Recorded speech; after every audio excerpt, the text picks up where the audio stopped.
Hey everybody, Pinstripe here, welcome back to some more Hogs of War. Tonight, more gameplay on in the background while we get back into some fairly deep discussion topics. Because today I want to discuss the concept of death. It's been something that has been on my mind for quite a while. When you reach that certain stage in life, I suppose, where people come and go, whether that be through birth or death. Just kind of realizing that, no one is going to live forever, and that both dealing with death via a loss of somebody, but also then dealing with the concept of your own death are two, of course, very big things. But I just wanted to kind of touch on this subject because it's quite dear to me in sort of how my thought process and thinking has changed over the years. Because of course, when you're much younger, you're always terrified of death, right? You're terrified that suddenly it's going to be an endless blackness and nothing is going to be there. But it's over time kind of coming to embrace death and embrace that relief of responsibility. I mean, think about it. When you die, you will no longer hold responsibility to anyone, to anything, whether that be property, whether that be bills, whether that be rent, just everyday things, everyday illusions that we have conjured for ourselves in a society that is an illusion.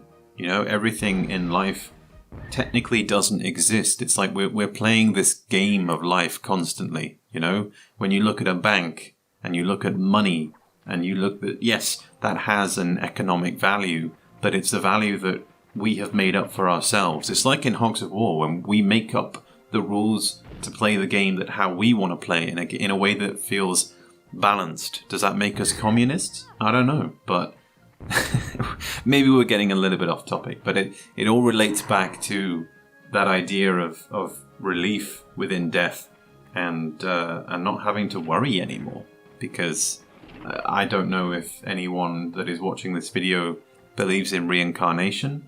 I think that concept for me it's taken a very long time to come to terms with that idea, because when you look within yourself, you look within the ego, that part of you that says, this is who I am Pinstripe, I am British, I am all these sorts of things. But it's letting go of that ego that everyone is perhaps the most terrified of, because with that ego comes all the memories of your entire lifespan, all the people that you've met, all the things that you've done, and coming to terms with letting all of that go and hitting a reset button. Of course, there are questions that come with that, just like, why am I not allowed to remember in the next life who I was before? Just things, those are the kinds of questions that I've always had. Who dictates those terms? Who dictates, how the reset button works? And when you look at the idea, I suppose, of how, as a species, as a life source, if you want to get even deeper, we are all the same person. And the theory, one of the theories, I suppose, when it comes to death, is that we are vessels of energy that are learning, and when you die, you take all that information to God knows where, quite literally, and that information is relayed somewhere else. I honestly could not tell you, but I mean, when you think of life and you think of all aspects of life, not just as human beings, but as plants, as animals, and evolution, that kind of that growth and kind of knowledge and learning of how to protect yourself, how to fend for yourself, how to get food, how to live, simply put. When we look at our brains, I mean, I see it as one gigantic computer. I mean, when we look at actual physical PC hardware, that is nothing compared to the amount of data that can be stored within a human brain.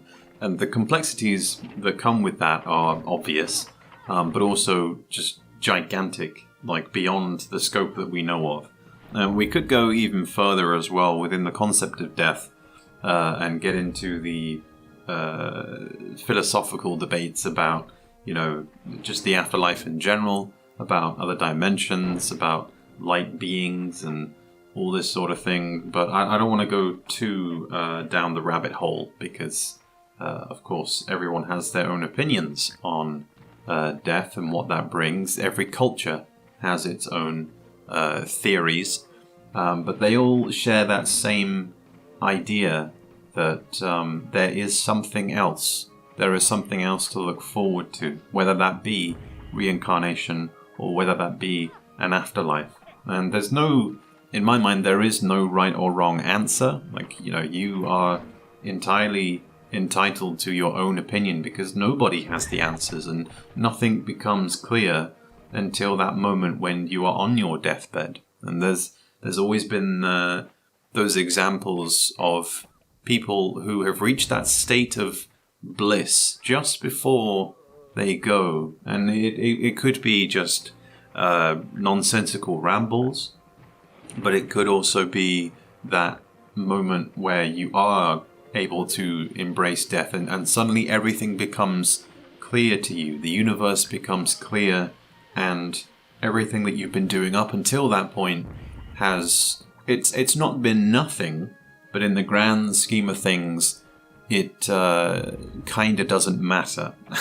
And that sounds horrible to say in a lot of ways, but it really is, you know? Like, when you are gone, there will be possessions that you will leave behind. And of course, you know, when you die, you want to leave some kind of mark on the world. But when we look at that idea of being reborn again into another life and how every individual is the same person who is who are living all these lives, not necessarily all at once because you do it through the individual, but yeah, it gets it gets very deep and very complex. Naturally, as a part of being human, everybody deals with death differently, and of course it impacts you greater or less so depending on, you know, the impact that that particular individual had on your own life. I mean, my first introduction within my adult life, I suppose, to death was losing a family member.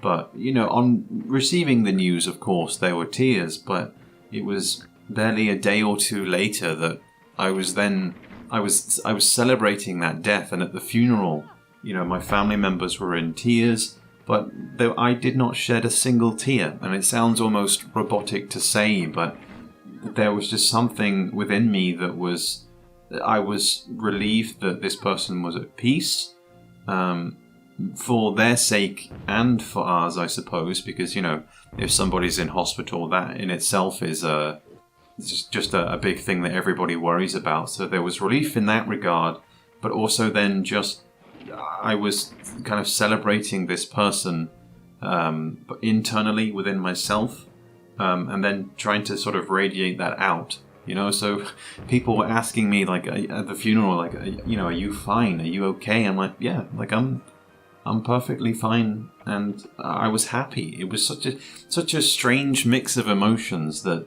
can come across as so bizarre, but like I say, everybody deals with death differently. And I think going forward, you know, the more that you can ponder on the idea of your own death, of facing it head on, you will find that embracing it becomes much easier as time moves forward and as you get older, because everyone is stepping towards the same outcome, unless there's some kind of Resident Evil serum that is concocted in future that can keep you alive forever. I doubt it, of course, but yeah, it's a big part of life. But that's going to wrap it up for this video. I hope you guys enjoyed. There'll be somewhat less morbid topics to talk about in future, I'm sure. But I'd like to know what you think about the concept of death in the comments below. So I will catch you guys later for the next one.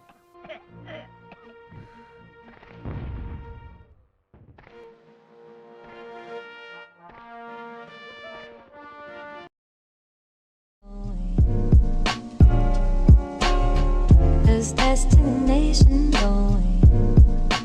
Slam when I hit you up, I'm talking about banging some. Chill off in your crib and have a thing, probably make a stank or something. Girl, you like my bottom bitch. Post my bill, pay for my lawyer. Play your position when the mother hoes get out of order. When you wanna give me that pussy, you purchase a plane ticket. Run around town when I bust the town in my shit like them names did it. Got a dick grip, my dick mirror lipstick. Basically, your bitch be slave with me, she paying me. I'm on some pimp shit for real.